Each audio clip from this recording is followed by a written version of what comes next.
I'm the author of It's Okay to Leave the Plantation and Tribalism. Got a couple things in my mind. I'm going to talk to you about them today. Black history. Who are we? How did we get here? What responsibilities do we have for the future? Black history. That should be a discussion black folks have with black folks. We should be going to school and trying to demand that the school teaches us our history. We should not be going to government for a government program to teach black people their history. Boy, if we learn anything else in this country at all, we better be depending on ourselves. So I'm going to discuss some black history with you. This is tape number 1. I may do more. This is number 1. Story of my history. I was born here in St. Louis. Inner city, poor family. Grandfather was a preacher in St. Louis. He worked hard for the cause of Jesus Christ. I saw him. I lived in his parsonage. I saw God in this man. My mother tried her best to keep her sons, her children safe, and eventually she married a decent man who loved God also, and moved us out to the city. We moved out of St. Louis into the further in the suburbs, out in the country, and we were exposed in St. Louis to black people. I remember being 6 or 7 years old before I saw my first white person. I saw them on TV. We had one white kid in our school. I saw a white man walking down the street one day, and I said, "That's a white man." That's how isolated the community was from society. We had a group of people together with us, and we didn't do too much together. I moved to the country, and all I saw were white people. So I've been to school with all black people, and I've been to school with all white people. I've seen how black teachers treat them and how white teachers treat us. But it's a cultural thing. See, when I got to be 18, so I decided to join the Navy. Joined the Navy, left that town. I joined the Navy the same day Dr. King was murdered, April the 4th, 1968. Came back from signing up, was told Dr. King was murdered. Bothered me a little bit. What I saw with Dr. King, from 14 till I was 18, what I saw was a man finally standing up, being a man, taking control of his community, not begging, not whining, not complaining. He was in the South when they were killing black folks in the South.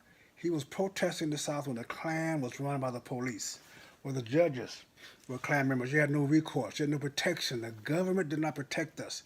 The government did not stand up for us. That was the struggle of the civil rights movement. Civil rights, folks. It was the government that we were fighting.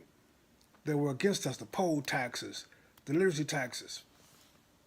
They were all the government. Jim Crow laws.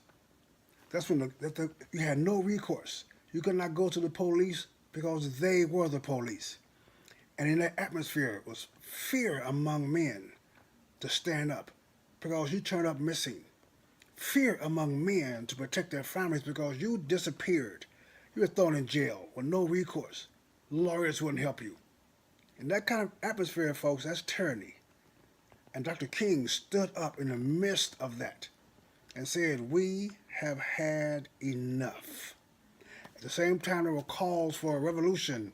Malcolm X, the Black Panther Party, you had other folks doing things, but Dr. King was saying, "We have had enough." And in the midst of all that hatred, in the midst of the government coming against you, he stood up, and finally decent white folks and decent black folks stood with him and followed his lead. He had the March on Washington, we proclaimed some profound thoughts. And everyone said, yes, we got to follow his lead, but it took him to lead. It took a man to stand up and lead.